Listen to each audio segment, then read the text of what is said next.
é quase certo que há vida em mais algum lugar da galáxia. Mas você já imaginou como seria se encontrar com uma criatura de outro planeta?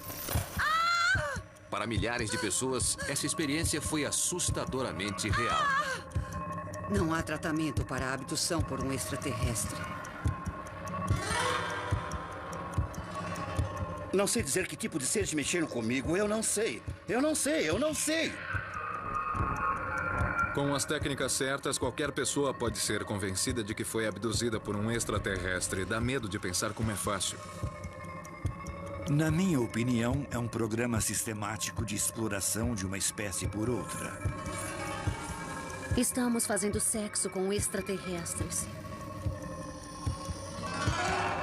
Quando examino os fatos, as conclusões que tiro são de que a maioria foi inventada, imaginada e incutida. É incrivelmente ridículo, é loucura. Mas é verdade. Se os extraterrestres realmente estão aqui, esse é o maior acontecimento da história da humanidade. Mas estaria a verdade lá fora ou ela está bem perto de casa?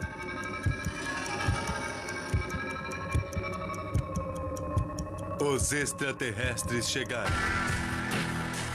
Primeira parte. Nos Estados Unidos, existem pessoas relatando contatos com extraterrestres. Esses contatos imediatos normalmente envolvem uma terrível experiência de abdução. Nós viajamos pelo país para encontrar esses abduzidos, para descobrir a verdade por trás de seus relatos extraordinários. A maioria dessas pessoas não quer ser identificada com medo de ser ridicularizada em suas comunidades. Até mais ou menos 5 anos atrás, eu não tinha conhecimento da existência de extraterrestres. Eu não tinha lido nada sobre o assunto. E meu conhecimento sobre ele se limitava ao filme ET. Eu o assisti várias vezes com minhas crianças. E como meu marido pode confirmar, isto que me aconteceu virou minha vida do avesso. Eu sou do tipo incrédulo e fui jogada para uma realidade totalmente diferente. Os acontecimentos que mudaram a vida de Judy começaram numa noite normal de verão 5 anos atrás.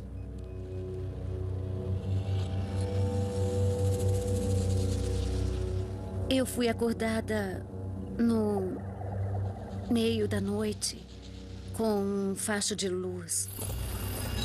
Meu corpo... Tive a nítida sensação que minhas mãos estavam ligadas numa tomada elétrica e eu não podia me mexer. Gritei por meu marido. Ele parecia estar inconsciente. Aquela luz brilhante e azul entrou pela janela. E eu vi 3 seres em volta da minha cama e um deles olhou bem dentro dos meus olhos e eu tive a sensação de me lembrar de quem ele era. E como um sussurro cósmico, ele disse: "Se você está pronta, vamos." E eu disse: "Ir aonde?" Então ele pôs seus olhos bem perto dos meus e eu fui levantada. Me senti fora da cama. Eu me lembro que estava olhando para baixo e em alguns momentos eu pensei: puxa, isto é realmente divertido.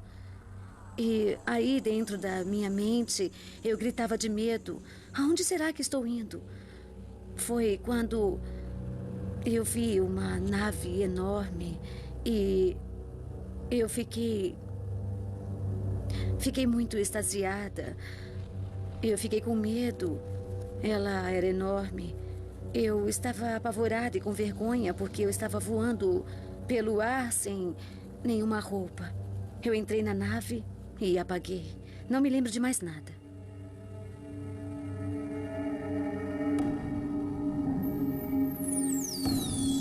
O caso de Judy seguiu o roteiro clássico.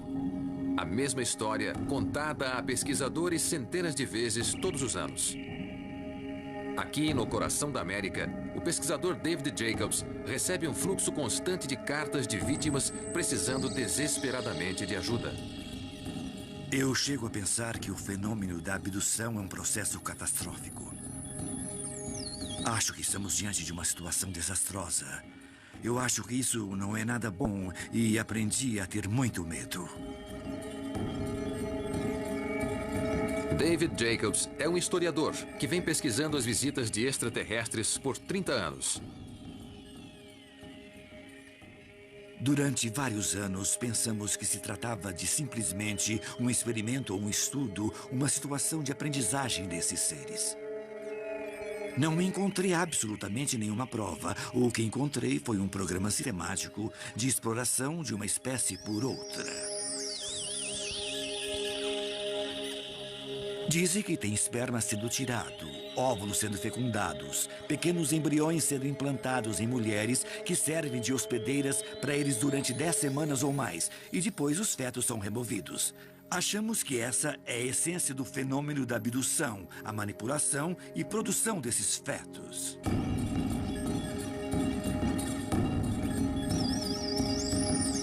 Os extraterrestres parecem atacar ao acaso em todos os níveis da sociedade.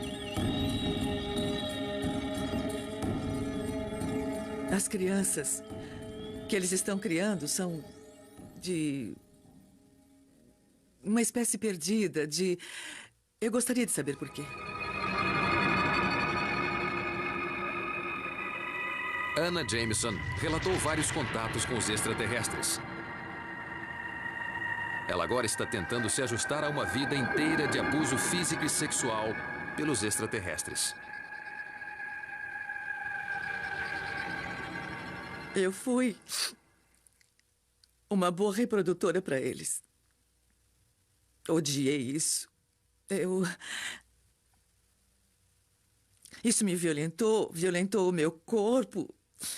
E eu não podia fazer nada.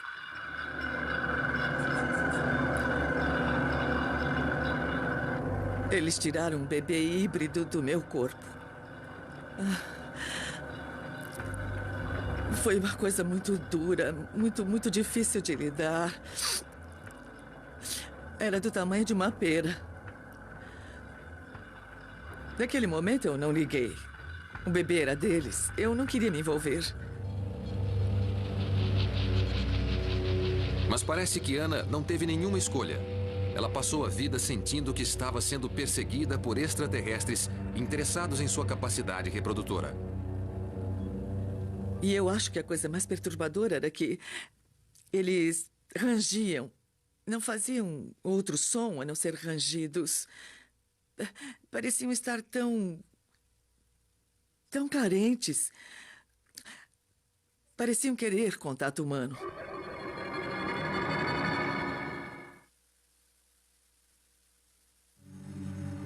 As cartas continuam chegando e não há dúvida do impacto que essas experiências estão exercendo nos abduzidos.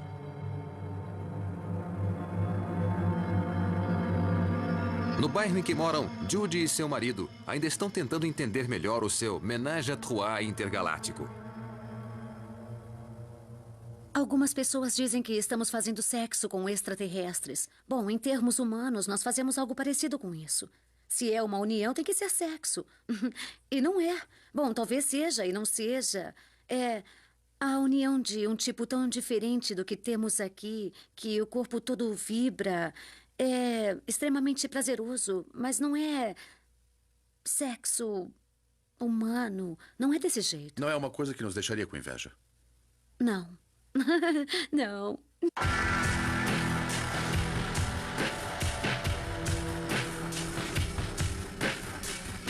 Quase todos esses relatos de abdução podem ser considerados histórias inventadas por alguns. Mas em Nova York, no ano de 1989, parece que o inacreditável pode ter acontecido. Tudo indica que uma abdução foi testemunhada.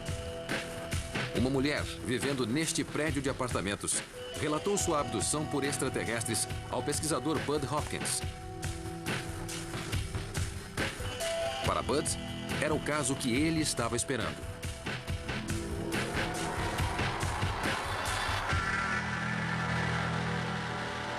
Se isso está acontecendo como eu acredito que esteja, nós estamos presenciando contatos com outra civilização extremamente avançada tecnologicamente e vinda de algum outro lugar. É o maior evento da história da humanidade. Aparentemente, o caso que se tornou um best-seller aconteceu só a algumas quadras da casa de Bud, no centro de Manhattan.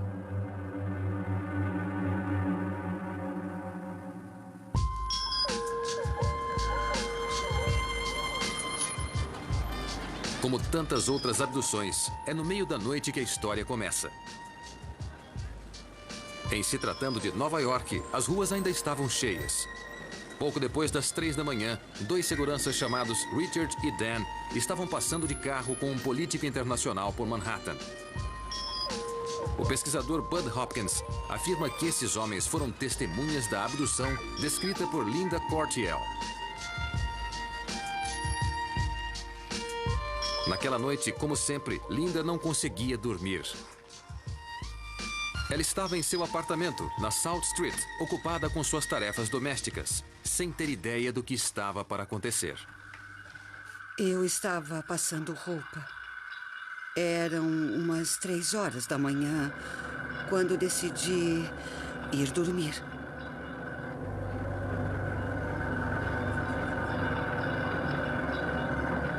E eu fui para a cama, fiz minhas orações ao Pai Todo-Poderoso. E enquanto eu rezava, eu senti uma presença no quarto. Eu estava para ser abduzida por extraterrestres. 12 andares abaixo, as pessoas nas ruas não tinham ideia do que acontecia lá em cima. Eu fechei os meus olhos. Fechei os olhos porque eu estava assustada. Com receio. Eu abri os olhos e, no pé da minha cama, eu vi uma criatura. Nunca vou esquecer isso. Naturalmente, comecei a gritar, a chamar o meu marido que dormia ao meu lado. E notei que ele não estava mais roncando. E ele não respondia. Eu gritei tão alto que dava para ser ouvida até na China. Enquanto isso, Richard e Dan estavam dirigindo pela South Street, quando os 2 carros pararam misteriosamente. Estando num bairro perigoso e com uma pessoa muito importante no carro, eles sabiam que estavam com problemas.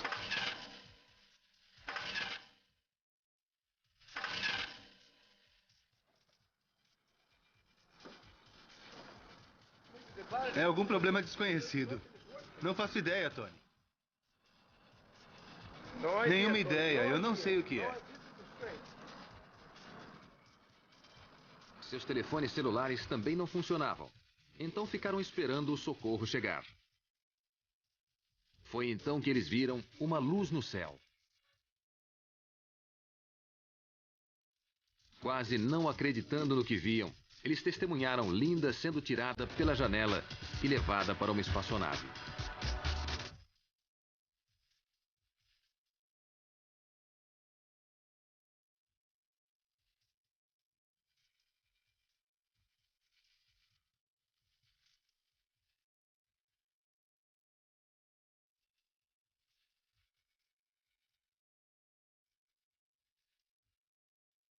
Eu me lembro do medo.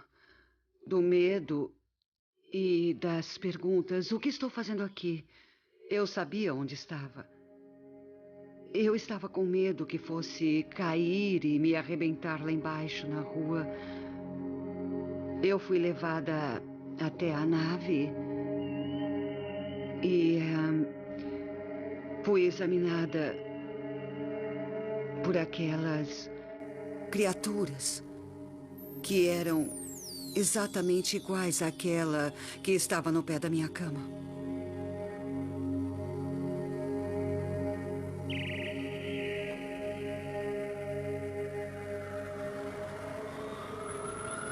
A história de Linda, assim como os relatos das testemunhas enviados a Bud Hopkins em várias cartas e fitas gravadas, é contada por Bud num livro best-seller chamado Witnessed.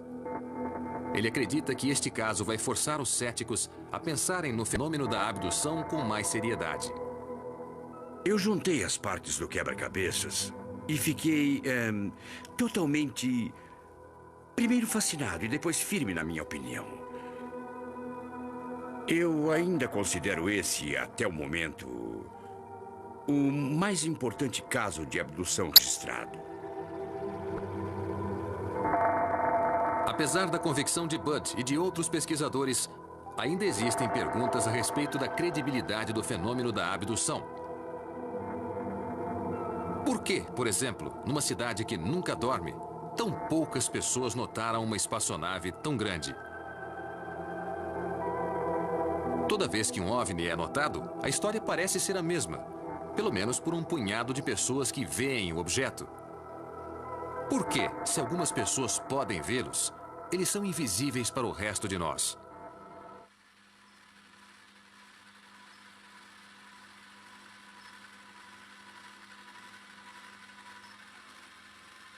Com todos esses extraterrestres voando por aí, poderíamos pensar que eles estariam aparecendo no radar, enchendo nosso espaço aéreo. Mas parece haver dificuldade em detectá-los. Eu recebo pelo menos um telefonema por semana de alguém que está tendo problemas com extraterrestres em sua vida pessoal. Seth Shostak dirige um programa com verba independente chamado SET, a procura de inteligência extraterrestre. Se os extraterrestres estivessem incomodando uma área rural, ainda mais se você acredita em todos os relatos e saem milhares deles anualmente, certo? Acho que seriam vistos, não só por mim. Mas temos inúmeros satélites que podem ser vistos nos noticiários enviando fotos de nuvens. São vários satélites voltados para a Terra e são ótimos. Alguns até leem placas de carro. Eu não sei se eles servem para detectar tanques no Oriente Médio e tudo mais. Além disso, temos vários instrumentos instalados aqui no solo. São radares checando no espaço tudo que seja maior do que uma bola de beisebol, ou seja, lixo espacial.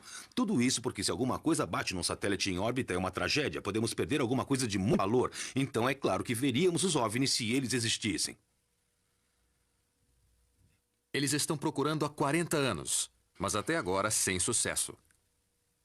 As pessoas sempre perguntam, e se acharem alguma coisa, e se captarem um sinal? O governo federal não mandaria agentes impiedosos aqui para fechar o nosso pequeno observatório neste cenário bucólico? Bom, a resposta parece ser não. Não há uma política de segredo. Há 3 anos captamos um sinal, não com esta antena, mas com uma outra, mas por 24 horas achamos que ele fosse verdadeiro. Era só uma interferência, mas nós acreditamos durante quase 24 horas. Eu olhei em volta esperando ver os homens de preto, com gravatas estreitas e os chapéus pretos, e nada. Mas o New York Times nos ligou.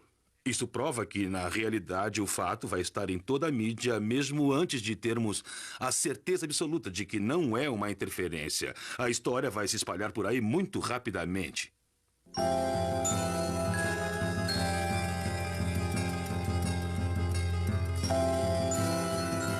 No entanto, de acordo com a pesquisa de David Jacobs, existe uma razão muito boa para os extraterrestres não serem vistos. Trata-se de um fenômeno clandestino, ou seja, eles não querem que saibamos o que estão fazendo conosco. Essa é que é a verdade. Eles querem esconder isso de nós porque sabem que não iríamos gostar e tomaríamos providências para impedi-los se isso fosse possível.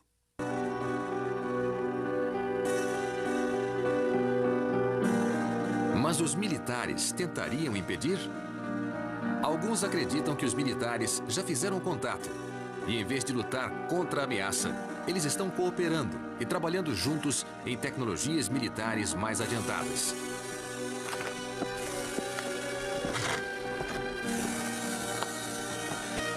Um pequeno grupo de pesquisadores com poucos recursos não se contenta em ficar apenas vendo o que acontece. Eles têm observado ativamente as atividades da base militar mais secreta do mundo. Aqui, no meio do deserto do Arizona, a 40 quilômetros dos limites de segurança, fica a famosa Área 51.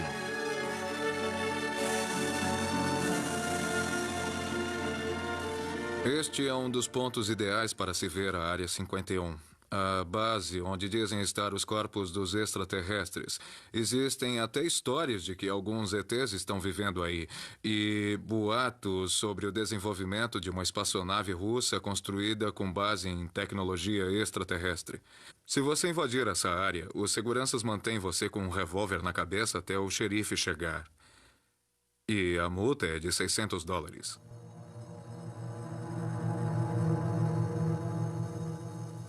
É uma caminhada de 6 horas num calor de 38 graus. Mas Don Emory acha que vale a pena. Eu já vi OVNIs por aqui, desconhecidos, mas podiam ser aviões militares, novos projetos, mas eram desconhecidos.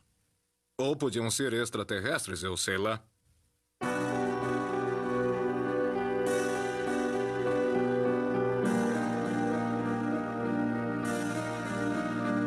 Os militares, com certeza, têm aeronaves estranhas, como estes B-2, que podem explicar muitos relatos. Sempre que um OVNI é filmado, existe sempre um interesse considerável, particularmente por especialistas como o físico da Marinha Americana, Dr. Bruce Maccabee. Maccabee é sempre chamado para autenticar vídeos e provas fotográficas. Muitos OVNIs podem ser explicados, como esta imagem de uma luz refletindo num avião comum. Porém, certas fotos são mais difíceis de descartar. Uma das mais famosas sequências de fotos foi tirada por um fazendeiro nos anos 50, mas nem todos estão convencidos de que sejam verdadeiras. Os céticos sugerem grandes explicações para estas fotos há vários anos. Uma sugestão típica é que isto seria a tampa de uma lata de lixo atirada no ar e fotografada. Ou algo modelado pendurado nestes fios ou coisa assim.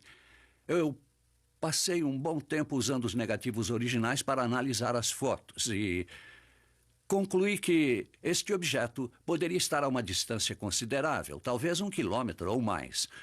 E não encontrei nenhuma prova que estas fotos sejam falsas. Minha conclusão é que foi um objeto voador não identificado. Eu tenho certeza de que não é a única aparição, mas é uma das poucas fotos nítidas que temos. Vamos ver? Aqui vamos nós. O problema para Bruce Maccabee...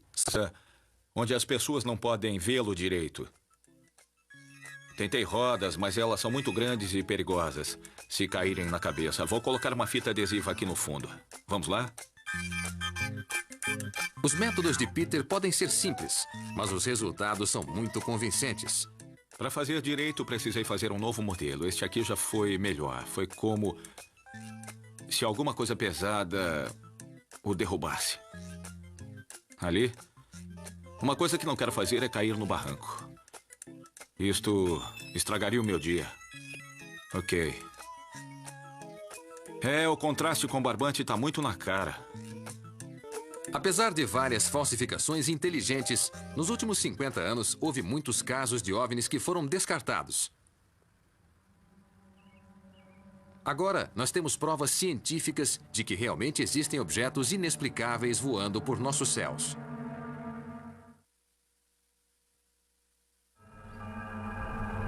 Aqui na Noruega, existe um local onde OVNIs são vistos em média uma vez a cada 10 dias. Às vezes, por horas seguidas.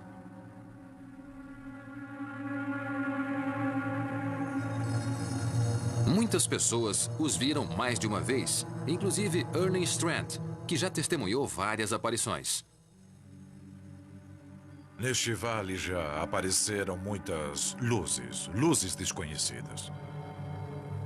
E elas parecem bolas de luz, indo de um lado para o outro.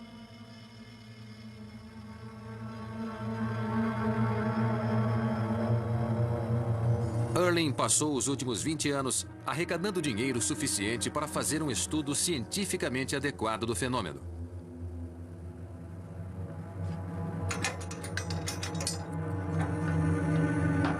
Suas instalações podem não ser tão sofisticadas quanto as da Área 51, mas são boas o suficiente para garantir o registro de uma aparição extraterrestre. A primeira luz que vi foi no começo dos anos 80. A luz era muito forte e ficou parada por vários minutos. Se mexia e parava. Se mexia novamente e parava. E foi assim durante 2 horas, antes de ir embora. Foi algo muito emocionante. A coisa mais estranha era a intensidade da luz. Era tão forte na maior parte do tempo. Era tão forte que o solo ficava iluminado. Estava escuro, mas o solo estava iluminado embaixo dela. Naquele instante, nós tínhamos uma câmera. E quando a luz apareceu, o sistema automático começou a gravar em vídeo. E também tirou uma foto que foi enviada diretamente para a internet. Durante 2 anos de operações, nós conseguimos 72 gravações de fenômenos luminosos desconhecidos. Erling e outros cientistas internacionais estão colocando equipamentos para monitorar o campo eletromagnético e outras particularidades do fenômeno. Mas vai demorar algum tempo para acumular as informações necessárias para provar que essas luzes são simplesmente um fenômeno natural estranho e não espaçonaves extraterrestres. Quando conseguirmos mais informações sobre isto, nós descobriremos o que pode ser. Até lá, o fenômeno ainda é desconhecido. Com provas tão difíceis de se conseguir, por que devemos acreditar nas histórias inacreditáveis contadas pelos abduzidos?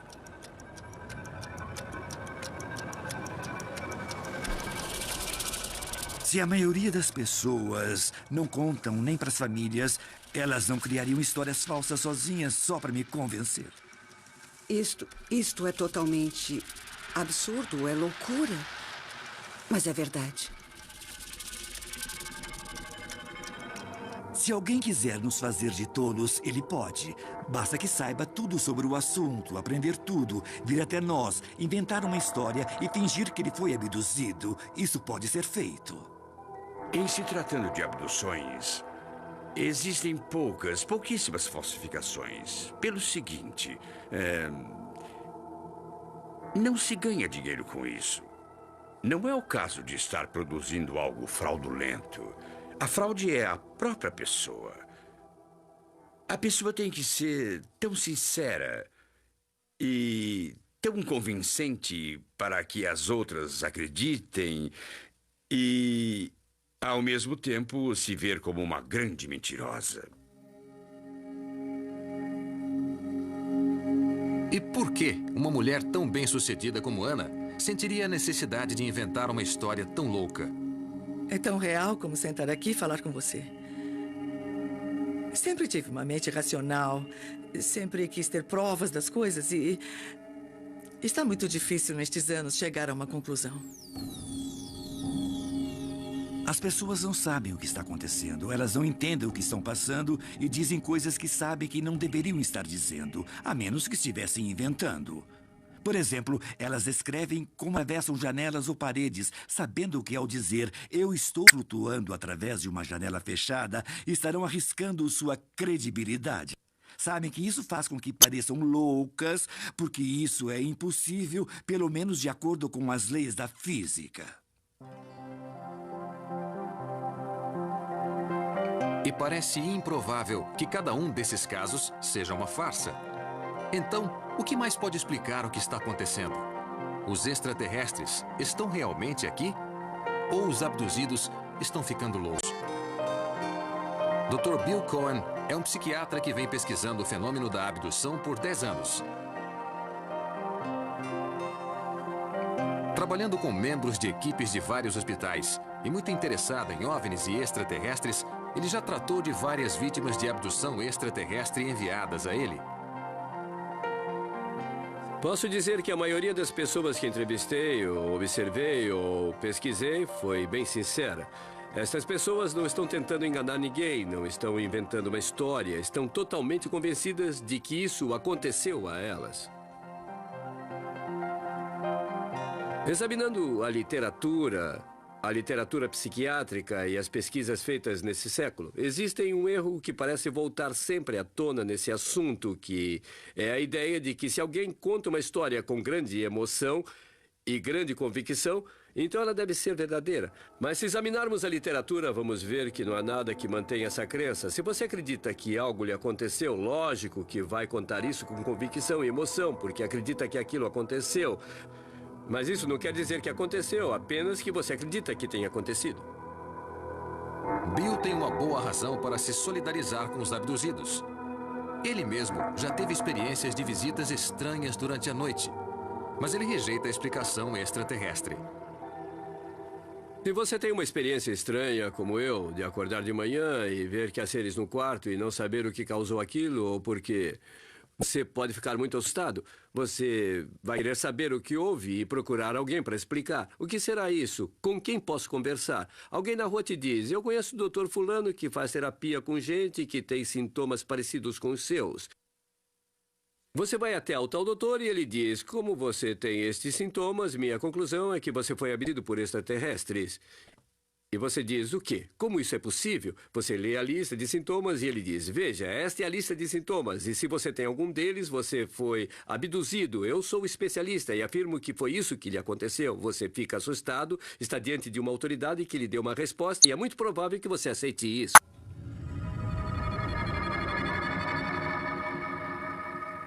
Com o primeiro passo dado na direção dessa crença, a objetividade voa pela janela e você começa a acreditar em qualquer coisa.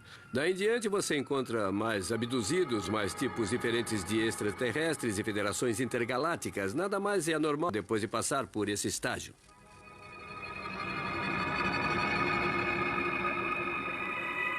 Bill acredita que a pior coisa que pode acontecer a alguém que teve uma experiência estranha é conversar com um pesquisador de abduções.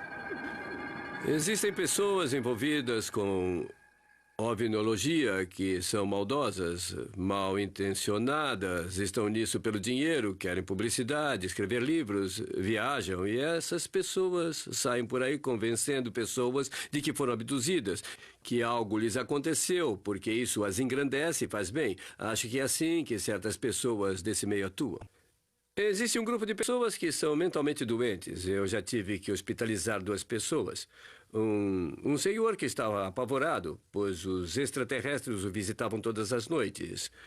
No final, era um caso de loucura eufórica e quando ele foi medicado, parece que os ETs não gostaram e desapareceram imediatamente.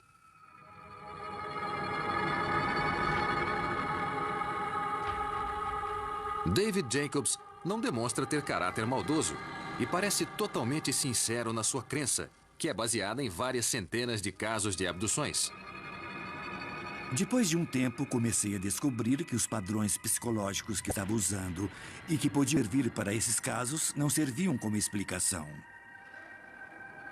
As pessoas estavam saindo fisicamente de seu ambiente normal quando eram abduzidas e que seus relatos coincidiam com os relatos de outras pessoas. E demorei um pouco. Não havia nenhum incidente isolado, mas depois de um tempo comecei a entender que a possibilidade disso não estar acontecendo era muito pequena e a possibilidade de estar acontecendo era muito grande. Desejei estar louca. Loucura tem cura. Você pode tomar remédio, pode fazer uma terapia, ou seja, tem cura. A abdução não tem cura, é para a vida toda. Não tem jeito de sair fora, é algo com que se aprende a conviver. Eu não quero fazer papel de boba. Mas sinto que é meu dever como ser humano alertar as pessoas que essas coisas estão acontecendo. Estão tirando as pessoas de suas camas confortáveis e quentes, tirando-as de suas casas e fazendo exames nelas.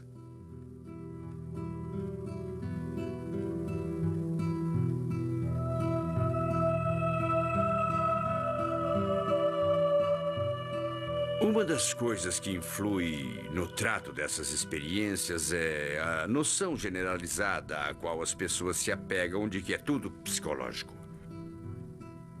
Antes de mais nada, nunca ficou provado que tais vivências possam ser psicológicas. Quando os abduzidos foram examinados, tudo estava normal. Mas o problema é que, com bastante frequência, a prova física é devastadora. Muitas vezes, uma pessoa que volta de uma abdução tem marcas no corpo, e essas marcas têm padrões muito definidos. Esta aqui é bastante rara, mas já encontrei várias parecidas. Trata-se de um padrão formado por pontos com este alinhamento, e este apareceu no quadril de uma mulher, num caso que ocorreu na Costa Rica. Ela não sentiu dor, não foi uma queimadura, não foi um conjunto de furos. Não sabemos como foi feito e a marca sumiu após algumas semanas. O mais comum é o que chamamos marca de instrumento, que são estes furos redondos. E eles normalmente aparecem na parte inferior da perna, mas já os encontrei em outras partes do corpo. A pessoa desaparece e pode ser uma criança. Nesse caso, a pessoa era uma criança na época. E quando voltou para casa, tinha esta marca sem sangue e ela não sabe explicar o que houve. Não temos ideia do motivo disso ter sido feito e o que aconteceu.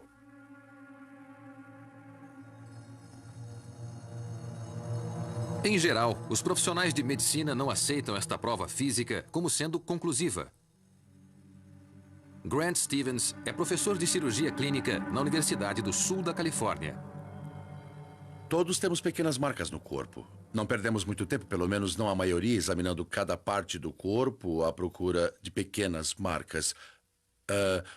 Mas no caso de aparecer uma marca no dia seguinte, porque pode acontecer, posso dar inúmeras explicações mais plausíveis do que terem sido feitas por um extraterrestre que tirou meu pijama e implantou algo no meu corpo sob a minha pele.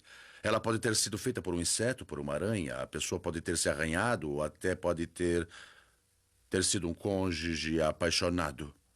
Se pegarmos 50 pessoas ao acaso na rua e examinar seus corpos, vamos encontrar cortes, arranhões, hematomas e cicatrizes em grande quantidade. Isso não significa que foram extraterrestres que fizeram, mas apenas que existe uma marca no seu corpo. Uma marca ser a prova de que extraterrestres nos visitaram é uma grande falta de lógica. Não engulo essa.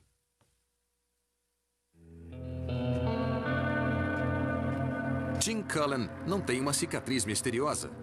Mas o que ele tem é uma prova concreta que, para ele, está acima de qualquer suspeita. Eu não sei que tipo de extraterrestres mexeu comigo. Eu não sei. Cinzentos, reptilianos, nórdicos, insetoides. Eu não faço a mínima ideia. Não mesmo. Eu posso provar o que estou dizendo. Eu tenho prova, entende? Talvez não seja muita coisa, mas é uma prova, entende?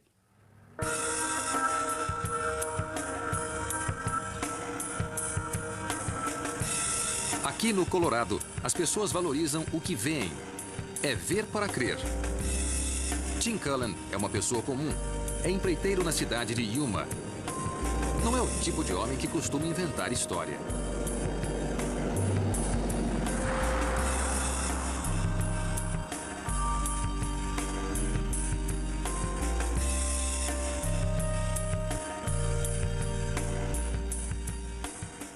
Bom, eu estava indo pela rodovia. Era mais ou menos 11 horas. E uma grande nave pairou entre os postes, debaixo dos fios telefônicos, sobre a cerca e tinha uns 30 metros de comprimento, 6 de largura por 3 de altura. E estava na minha frente e parecia, como posso dizer, um grande charuto.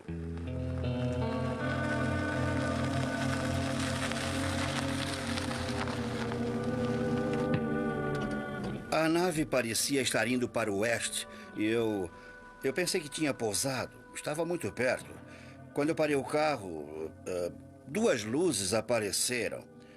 Eram extremamente brilhantes, tipo de halogênio. E eu não enxergava nada, só via as luzes. Não enxergava mais nada.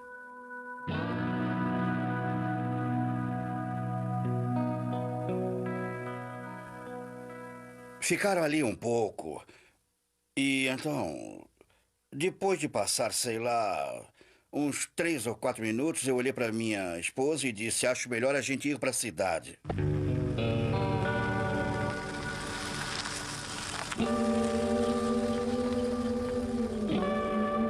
Tim só foi dar mais importância ao assunto alguns anos depois, quando acertou o polegar com um martelo e teve que ir ao médico. Eles tiraram uma radiografia do meu dedo. E quando voltaram com a chapa, me perguntaram se eu sabia que tinha um pedaço de metal no meu pulso. E na época eu não sabia que tinha metal no pulso. Foi uma verdadeira surpresa para mim, mas me perguntaram várias vezes sobre isso. E como eu disse, me lembrei da primeira vez que vi o OVNI e descobri que algo tinha acontecido naquele dia.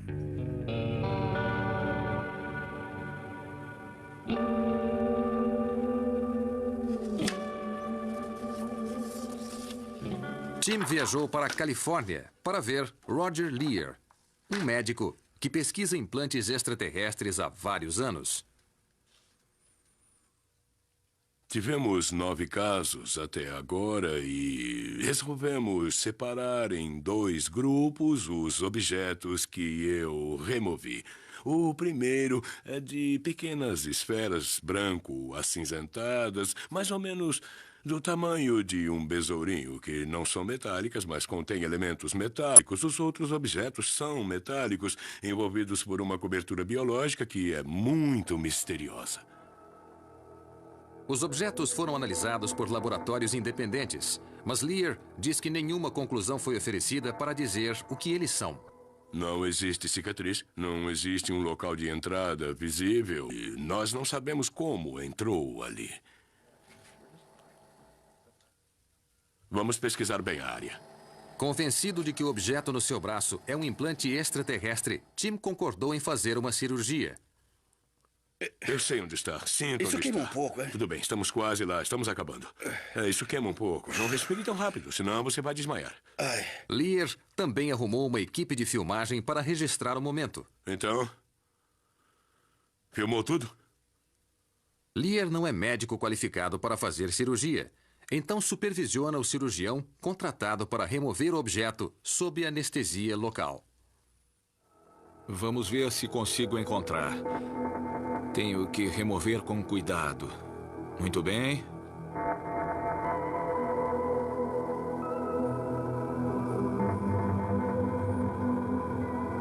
Conseguimos. O objeto foi removido e enviado para análise. Alguns dos metais que compõem esses objetos metálicos são isótopos não terrestres, ou seja, não existem no planeta. E agora? Temos alguém dizendo que foi abduzido por extraterrestres e então retiramos uma coisa do corpo dele que se caracteriza como tendo características isotópicas não terrestres. Minha conclusão só pode ser de que ele está dizendo a verdade. Tim acredita piamente nas palavras de Lear. Agora, ele quer descobrir mais sobre seu contato imediato. O que me faz falar agora é a prova que o Dr. Lear tirou do meu braço. O objeto que ele tirou do meu braço. Quem vai me dizer o que é? Que membrana é essa? Como ela foi feita? Como foi colocada no meu braço? Ninguém responde. Não tem como. Nós levamos o relatório de Lear para o professor de Química da Universidade de Oxford, Peter Atkins, e pedimos que ele comentasse o resultado da análise. Não existe uma única prova sequer de que isso possa ter origem extraterrestre. Na minha opinião, é um relatório que mostra que existe um pouco de material terrestre preso dentro do corpo. É um pedaço de cascalho, ou um pedaço de pedra, ou, quem sabe, um pedaço de metal, ou algo assim. Não há nada de misterioso sobre isso. E dizer que é de origem não terrestre é fantasiar. Um cientista de verdade diria: vamos ver se isso é normal. Vamos ver se podemos explicar sem apelar para algo extraordinário ou bizarro. Estou certo que, nesse caso, deve existir uma explicação muito natural. Quando Tim avistou o OVNI, Ele estava se recuperando de um acidente de carro que o deixou com vários ferimentos, inclusive uma fratura no pescoço. Além disso, ele trabalhou na construção civil a vida toda. Tanto um fato quanto o outro podem oferecer uma explicação mais plausível para o objeto estranho encontrado em seu braço. No entanto, Tim acredita piamente nas conclusões de Lear. Conclusões estas que muitos dentro da comunidade médica acham totalmente inaceitável. Se os pacientes têm sintomas e estão sofrendo dor, até que faz algum sentido. Mas levar isso adiante porque um especialista acha que foi obra de um marciano não faz sentido nenhum. O trabalho de Lear, com certeza, causou impacto na vida de Tim, que talvez nunca mais seja a mesma. Não interessa o final disto tudo. Os meus filhos, meus netos, meus bisnetos vão saber que eu fiz a coisa certa. E, na verdade, é tudo o que eu tenho. Não interessa o que a gente vê e que tipo de verdade pode ser, sabe? Eu não sei. E nem quero saber.